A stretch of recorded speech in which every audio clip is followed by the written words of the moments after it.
네, 시청자 여러분 안녕하십니까. 평화통일창 진행을 맡은 저는 신지은입니다. 자, 제가 민주평통 자문위원으로 활동을 하고 있는데요. 오늘 또 두 분의 전문가 모시고 여러분들께 또 다른 이야기 들려드리려고 이렇게 찾아왔습니다. 인사부터 나눠볼게요. 안녕하십니까. 안녕하십니까. 네. 저는 통일운동단체 세주의 상임대표 신민여입니다. 저는 동아일보 주성화 기자입니다. 민주평통에서 상임위원으로 활동하고 있습니다. 네, 즐겁게 하지만 뜻깊은 이야기를 오늘 우리 두 분과 함께 나눠볼 텐데요. 사실 조금 무거운 이야기로 시작을 해야 될 것 같은 게 요즘 뭐 코로나 때문에 경기 침체 이야기 많지 않습니까?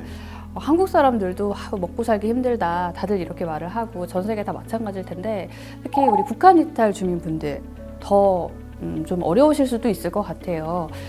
요즘은 북한의 도발이 잦아지면서 시선도 좀 따가울 수도 있고 또 적응을 잘 하고 계신지 이 부분도 좀 걱정이 되고 해서요.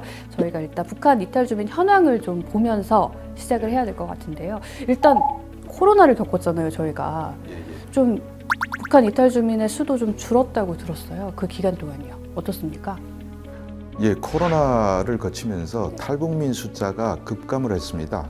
탈북민 숫자는 김정은 집권 전인 2009년에 한 수십 명 정도가 모자란 3,000명을 기록했다가 김정은 집권 이후에 계속 하락해서 코로나 전에는 연평균 한 1,000여 명 정도 규모를 유지하다가 코로나가 시작돼서 64명, 63명 이런 식으로 엄청나게 줄었죠. 거의 사실상 들어오지 않고 있다고 봐도 무방합니다. 그러다가 작년도에 코로나 봉쇄가 좀 풀리면서 198명이 입국했습니다. 약 3배 정도 늘었지만은 코로나 전에 비하면 여전히 5분의 1 수준으로 아주 저조하다 이렇게 볼 수 있습니다. 북한 이탈 주민 중에서요. 좀 눈에 띄는 게 그 고위층 탈북민이 늘었다 이런 이야기가 있던데 사실인가요? 코로나 기간 그리고 그 이후에 북한에서 탈북해서 한국으로 오는 경우가 거의 없습니다. 그러다 보니까 해외에 머물던 사람들, 이런 사람들은 북한에서 학력도 좋고 외교관이나 무역 일꾼들이 많습니다. 그러니까 고위층이라고 보기에는 좀 그렇지만은 북한 엘리트층들이 많이 왔다. 자, 이번에는 저희가 그 북한 이탈 주민이 그렇게 해서 한국을 찾았을 때 얼마나 잘 정착이 되고 있는지 사실 이게 제일 중요한 부분이지 않습니까? 그래서 우리 신민여 대표님께 좀 여쭤보고 싶은데요. 또 현장에서 활동을 하고 계시니까 어떻습니까? 그 매년 이제 그 남북 하나재단에서 한 2~3천 명 규모로 탈북민 실태 조사를 하거든요.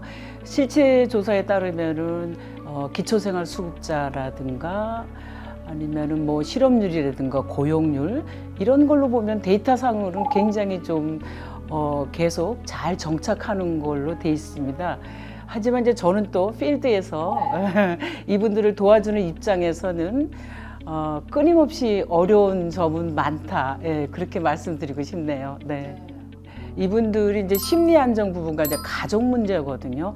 사실은 북한 이탈 주민은 떠나오면서 제북 이제 북한 가족과의 헤어짐, 또 제3국의 또 가족들과의 헤어짐, 또 여기 와서 또 새로운 삶을 또 구성을 해야 되잖아요. 그런 과정에서 일단은 이 대한민국에 들어오기 전에 그 많은 숙제를 안고 오는데 여기서 새로운 삶을 위해서 또 숙제가 또 계속 중첩이 되니까 그런 것들이 굉장히 좀 어렵죠. 주성환 기자님 또 어떻게 생각하시는지 잘 정착이 되고 있다고 보시는지. 당연히 어려움은 있을 수밖에 없는 것이고 우리도 한국에서 살다가 미국 이민 가도 결국 같은 경제 체제가 같은 데 가도 힘든데 당연히 어려울 수밖에 없다는 건 우리가 감안해야 되고요. 그래서 이런 사람들을 우리가 좀 보듬어 주면서 이렇게 잘 살펴줄 필요가 있는데 또 한편으로는 탈북민 같은 경우에 그 경제적으로 어려워서 탈북한 분들이 많지 않습니까? 먹고 살기 힘들어서. 예. 그러니까 북한에서 장사도 좀 하고 좀 눈 좀 돌아가는 사람들은 많이 남고 정말 힘들다 하는 분들이 와서 그리고 중국에서 또 많은 학대를 받으면서 숨어 살면서 특히 법을 멀리 피해가면서 평생 살아왔단 말이죠. 이런 분들이니까 한국에 와서 아무래도 이게 어렵긴 하죠. 그래서 우리가 이 부분은 분명히 인지하고 많이 보듬을 필요가 있다라고 생각합니다. 그래서 저희가 본격적으로 북한 이탈 주민의 성공적인 정착이란 과연 어떤 것일까, 그리고 이를 위해 우리 민주평통은 어떤 역할을 해야 할지에 대한 이야기를 본격적으로 나눠보겠습니다. 북한 이탈 주민의 주요 탈북 동기는 말씀해 주신 것처럼 식량 부족, 그러니까 먹고 사는 문제가 제일 컸고요. 그 다음으로 눈에 띄는 게 체제 불만이 눈에 띄거든요.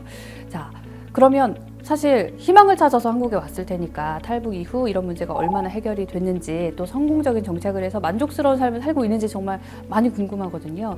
대표님이 생각하시는 이 북한 이탈 주민들의 성공적인 정착은 무엇인지 정의부터 좀 내려주시면 좋을 것 같아요. 네, 저는 그 성공적인 정착은 사실은 사람마다 다 다릅니다. 왜냐하면 탈북의 지금 동기가 다르듯이, 그래서 저는 늘 이제 고민을 하면서 그 메슬로우의 인간의 욕구 5단계설 있잖아요. 네. 이쪽에서 한번 좀 우리가 측면에서 바라보자. 그런데 이제 1단계는 이제 생존이잖아요. 예, 생존인데 북한에서는 생존이 안 되죠. 그러니까는 우리가 가장 이제 그 인간으로서의 먹고 자고 또 먹으려면 또 물도 있어야 되고 또 집도 있어야 되고 그랬잖아요. 그런 생존이 지금 안 돼서 오시는 분들이 많은데, 중요한 거는 이분들이 남한 사회에 오면서 제1단계는 무조건 다 오케이라는 거죠.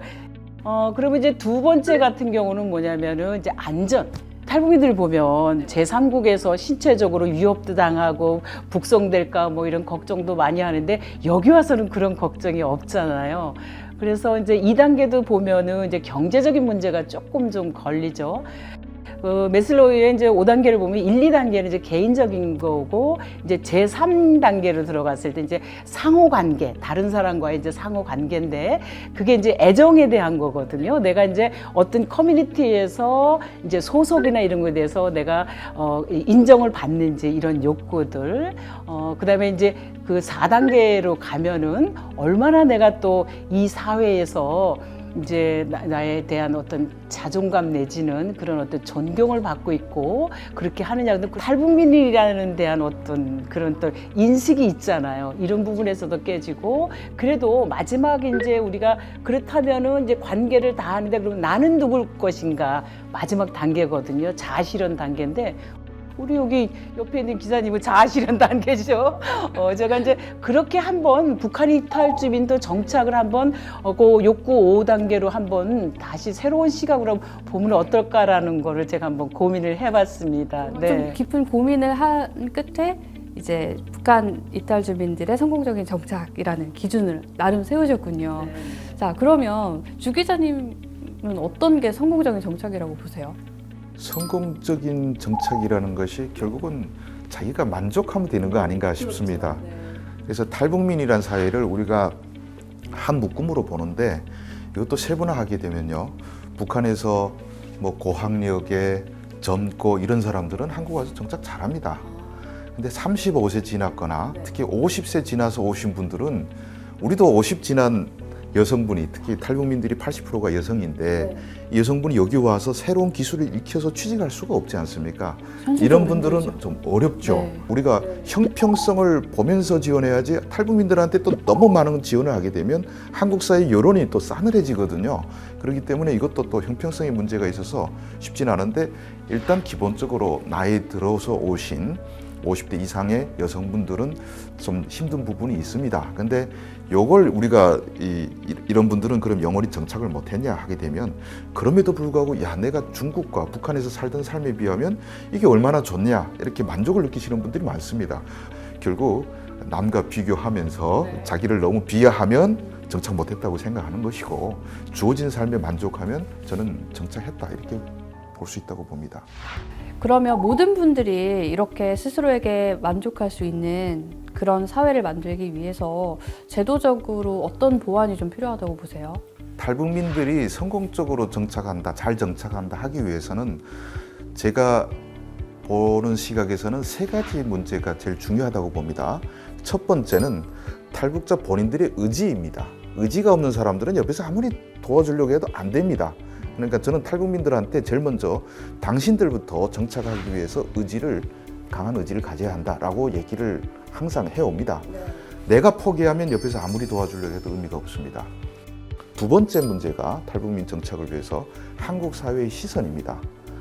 시선이라는 것이 탈북민들을 보듬어주는 시선인데, 솔직히 평통에서 상임위원, 자문위원 하시는 분들은 다 나름대로 한국 사회에서 잘 나가시는 분들일 겁니다. 이런 분들은 누구나 따뜻하게 난 탈북민들 대해줄 수 있어라고 생각합니다. 근데 문제는 그런 분들 주변에 탈북민이 없습니다. 탈북민은 어디에 가 있냐? 우리 사회에서 가장 밑바닥에 사는 사람들하고 부대끼면서 삽니다. 그러니까 우리가 정책적으로 아무리 탈북민한테 잘해주자 해도 실제 이 사람들이 있는 밑바닥까지 가지를 않습니다. 그렇다 해서 탈북민들을 강남 아파트 줄 수는 없지 않습니까? 이런 문제를 어떻게 우리가 갭을 메우느냐, 이게 중요하고요. 그리고 세 번째 문제가 제도적 문제라고 봅니다. 그런데 우리가 탈북민들이 정착이 안 된다, 탈북민 정착 잘 시키자 하면 제일 먼저 건드리는 게 제도부터 건드립니다. 제도를 뜯어 고치고 해야 된다고 친다 하지만은 20년은 동안 우리가 탈북민 정착을 위해서 많이 이렇게 고치고 보완하고 하다 보니까 저는 제도는 참 잘 돼 있다고 봅니다. 그러니까 제도를 우리가 자꾸 제도만 건드리는데 그러지 말고 이제부터는 탈북민들을 대상으로 해서 의지, 각오, 다지게 하고, 두 번째, 탈북민들이 사는 사회 밑바닥에서 이 소외받는 계층들과 어울리는 속에서 어떻게 우리가 서로 보듬어가면서 살 수 있는지를 연구해봐야 된다, 이렇게 생각합니다. 네, 아주 좋은 점을 또 제안을 해주셨는데요.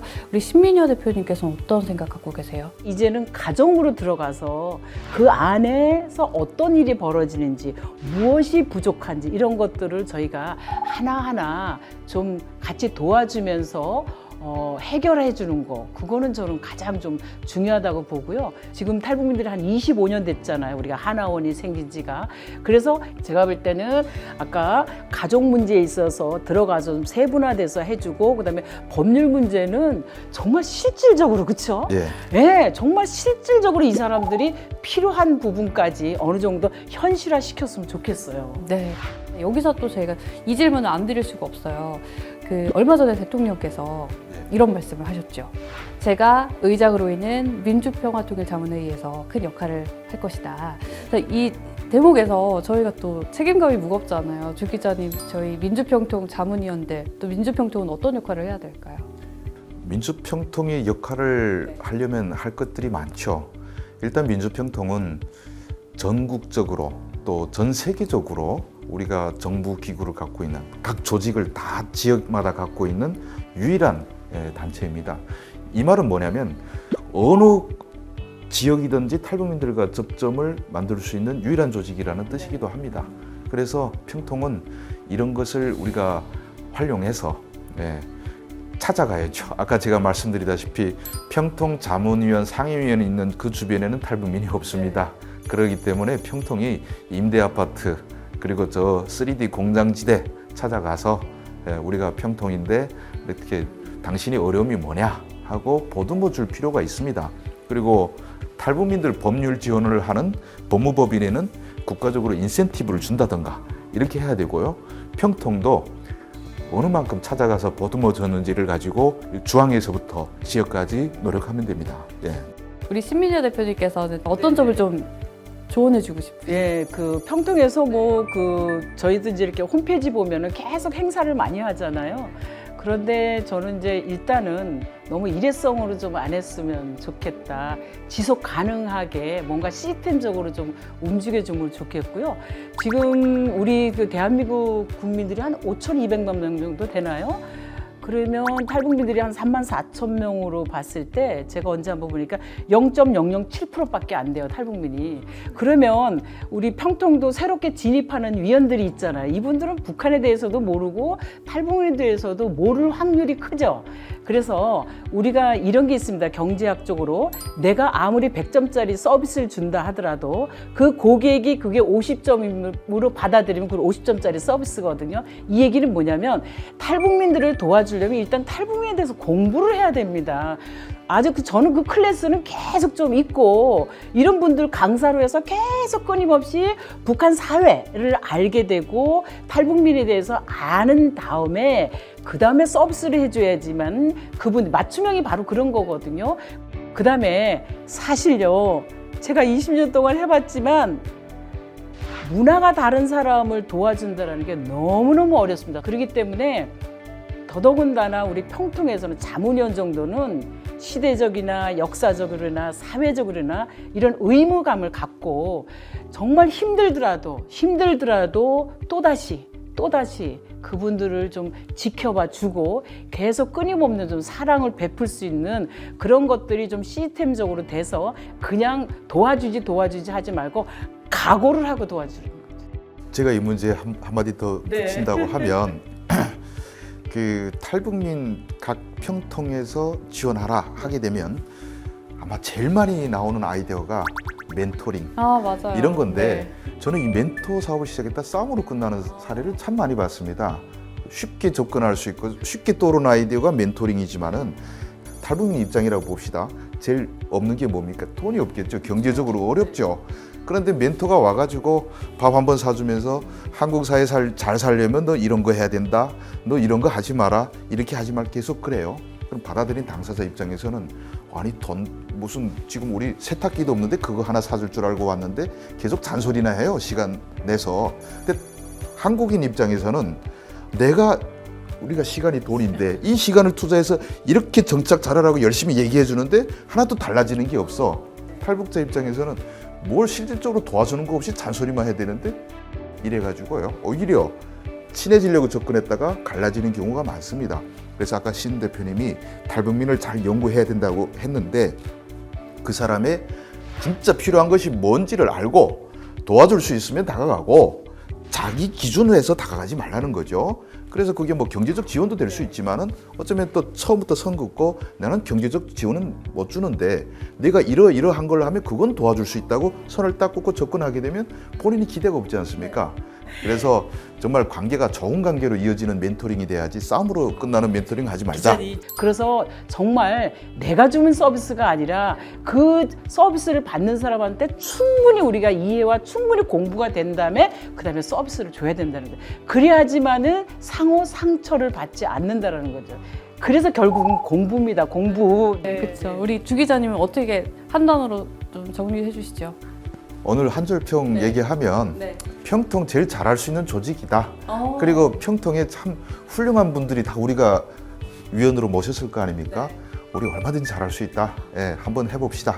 라고 얘기하고 싶습니다. 그 북한 이탈 주민들께도 의지 드리고 저희 민주평통 자문위원들 그리고 한국 모든 사람들에게도 북한 이탈 주민을 보듬을 수 있는 그런 의지를 우리 오늘 두 분께서 다시 다져주신 것 같아서 개인적으로 저도 민주평통 자문위원으로서 감사의 말씀을 전해드리고 싶습니다. 자, 오늘 신민여 대표님 그리고 주성아 기자님과 함께 이야기를 많이 나눠봤습니다. 저희 앞으로 또 자주 뵈면서 또 같이 먼저 온 통일 우리 북한 이탈 주민들 위해서 많이 애써주시길 부탁드립니다. 고맙습니다. 감사합니다.